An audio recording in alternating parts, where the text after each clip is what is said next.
Vamos lá, vamos ler a Bíblia.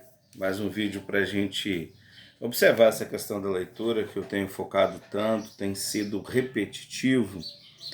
E agora no texto que talvez, posso estar errado, mas talvez seja o texto mais destruído hermeneuticamente se falando no contexto evangelical brasileiro, que é 1 Coríntios capítulo 11, do verso 17 ao verso 34. Esse texto que as instituições religiosas quase, ou sempre, ou uma vez por mês, duas vezes, usa no momento da chamada ceia, que eles chamam, alguns chamam de sacramento. Então esse texto ele é lido de forma bem estranha, tem alguns problemas nesse aspecto. E se essa é a sua praia, se inscreva no meu canal para que possamos de fato olhar, anuncie aí a notificação, compartilhe, vamos discutir, precisamos discutir a leitura da Bíblia de forma veemente. Vamos lá, quando a gente fala de ceia, nós temos práticas comuns no evangelicalismo brasileiro. Então, quem é criado nesse contexto evangelical, como eu, várias vezes participou da ceia, aí o pastor lá na instituição abre 1 Coríntios 11 e diz, se examina para ver se tem condições de participar da ceia, se está de mal, obrigado com seu irmão, vai lá procurá-lo, ou tome outra atitude. Então várias questões são colocadas lá, normalmente se discute a criança não pode participar, dá uma uvinha lá para ela comer, porque ela não pode participar do pão e do suco. Então é muito comum a gente crescer nesse contexto. E às vezes as pessoas são impedidas de participar também. Fulano de tal foi disciplinado na igreja, ele não pode participar da ceia. Por que não pode? Porque não pode. Mas qual o pecado que vai ser disciplinado? Os que forem denunciados. Mas são todos pecados? Não, não sei. Essa é uma outra discussão, mas de uma forma ou de outra, as instituições e os seus líderes impedem as pessoas de participarem da ceia nessa dinâmica. E eu gravei um outro vídeo no meu canal explicando que as cartas de Paulo elas têm uma ocasionalidade. São escritos ocasionais, mas também normativos. E eu quero fazer uma leitura aqui de 1 Coríntios capítulo 11, versos 17 a 34. Não vou me aprofundar na exegese, trabalhando a questão da tradução do grego e outras questões mais também, de nível da hermenêutica geral, mas eu quero observar só fazer a leitura desse texto como um texto ocasional. Ocasional. Eu já expliquei o que é ocasional anteriormente, questões que envolvem o autor e os leitores originais. Então, vamos olhar do ponto de vista da ocasionalidade. Eu estou ignorando que a ceia é discutida? Não estou nada. As várias teses. Às vezes você pega uma dogmática como essa do Herman Bavinck, esse aqui é o volume de número 4, que discute lá a ceia como sacramento, as teorias que existem desde o momento da patrística, porque é feita uma história da doutrina, até o Concílio de Latrão, a ideia da reforma, a transubstanciação, consubstanciação, presença espiritual, memorialismo, todas essas questões que envolvem a ceia, que divide as instituições religiosas também. Mas o meu objetivo aqui é analisar propriamente a questão que envolve esse texto como um escrito ocasional. Então vamos lá. Como escrito ocasional, o que você entende? Que de fato Paulo está tratando aqui de uma questão bem específica, que começa lá no capítulo 7, e Paulo vai tratando alguns temas. O próximo do capítulo 12 será a questão dos dons, dons espirituais. Aqui no capítulo 11, verso 2, ele elogia a igreja porque guarda as tradições.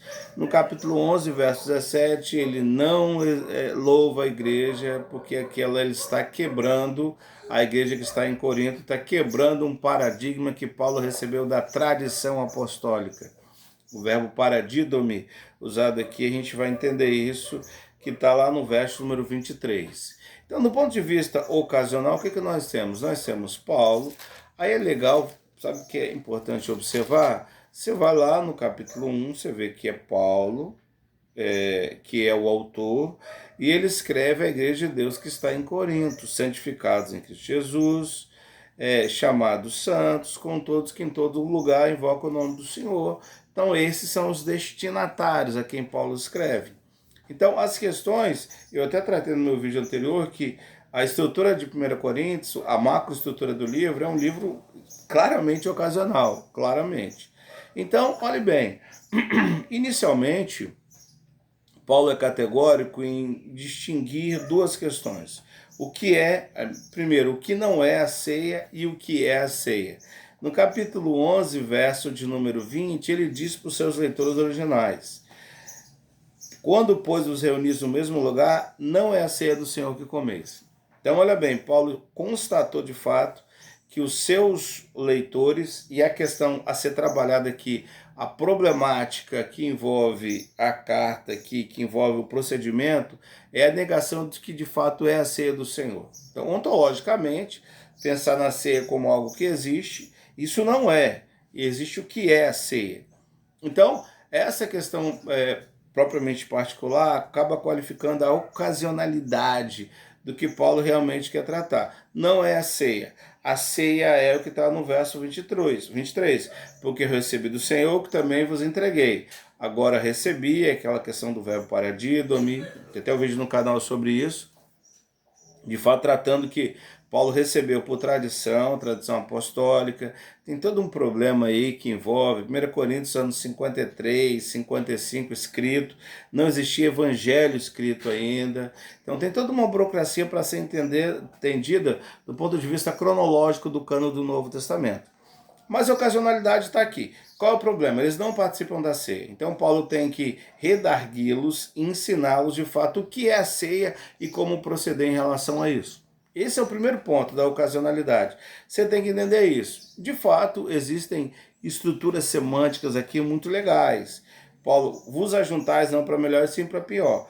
O verbo usado aqui, o verbo sinerkomai, que é o verbo reunir, exemplo, está no verso 17, está no verso 18, reunis, está no verso 33, reunir, está no verso 34, reunis, ou seja, essa repetição usada pelo autor acaba chancelando propriamente a ênfase dada para ele, que é a questão da coletividade enquanto reunidos. Então, olha bem, sem partir para a questão semântica, para entender as questões, como o que é questão semântica? Exemplo, ele explica por que eles não se ajuntam para melhor, no verso de número 18. Porque em de tudo sou informado de haver divisões, quando vos reunis na igreja, e eu em parte o creio. Então é legal entender isso, que de fato eles se reúnem como igreja, estão lá, e há divisões. Mas que divisões são essas? As mesmas do capítulo 1? Não, não são. As divisões são citadas posteriormente, quando cada um toma antecipadamente sua própria ceia. Existe uma divisão na hora do como era de fato administrada a ceia numa igreja casa. Ou na questão que envolve a abordagem sociológica, que a gente vai entender posteriormente. Então essa é uma questão semântica. Outra questão semântica, porque importa que haja partidos entre vós, aireses em grego. Mas como assim? Se não pode ter divisões, por que é necessário ter partidos? Para que os aprovados, aqui alguns estudiosos como Anthony T. Selton, no comentário de 1 Coríntios, acabam entendendo que Paulo está usando o recurso da ironia, para que os aprovados sejam manifestos. Então essa é uma questão semântica, importante também para a exegese, fundante para a exegese.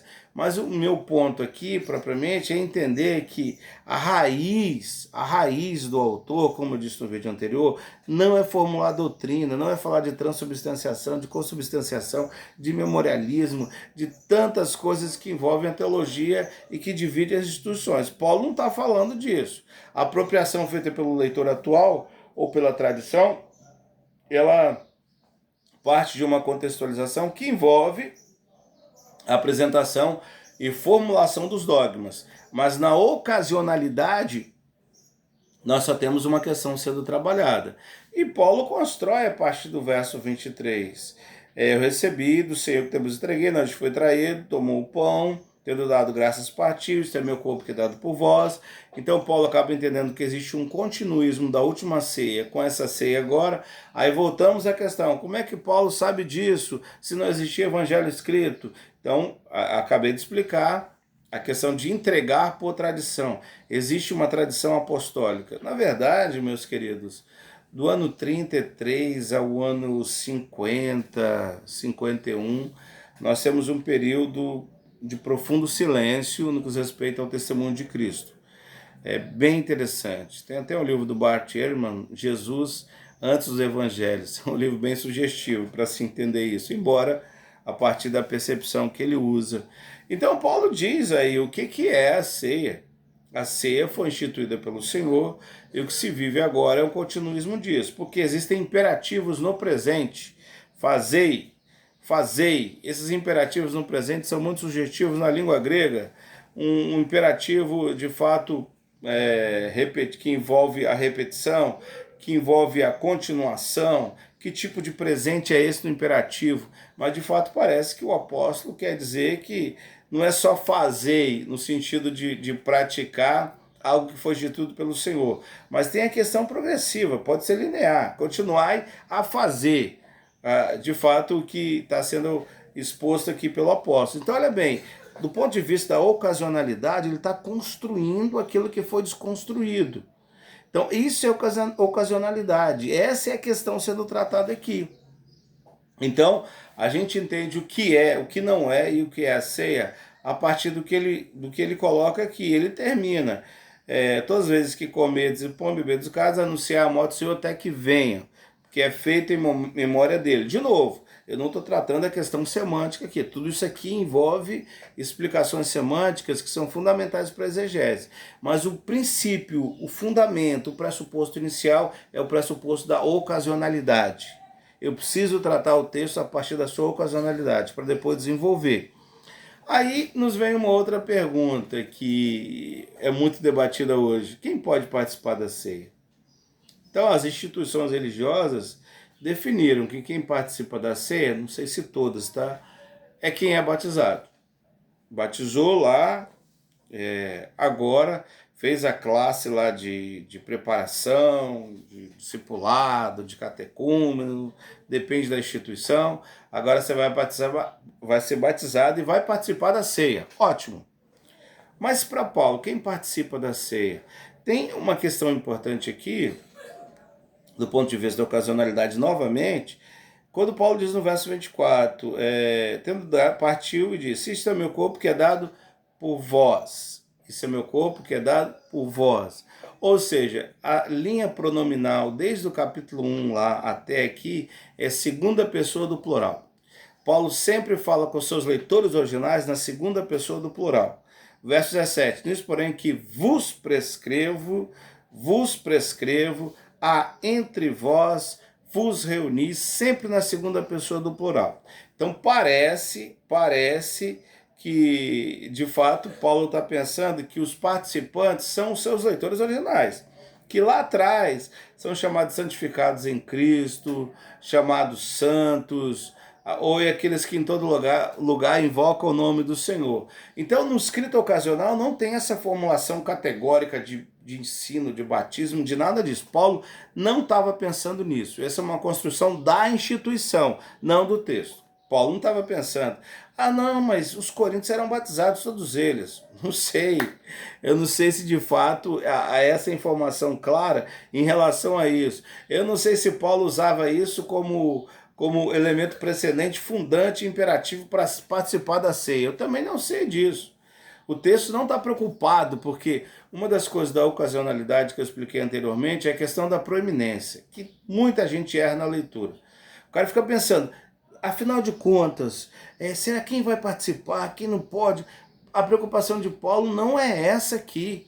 Na ocasionalidade, a proeminência não é a questão dos participantes, é a questão da correção daquilo que está fazendo errado em relação à ceia que Paulo recebeu por tradição. Então não adianta ficar discutindo as minúcias, os detalhezinhos, o que é terciário, se o primário é ignorado. Mas parece aqui, tem até uma frase do Hermann Ridderbos, que eu acho muito legal. Ele diz que o termo como está aqui, né? Isto é o meu corpo que é dado por vós.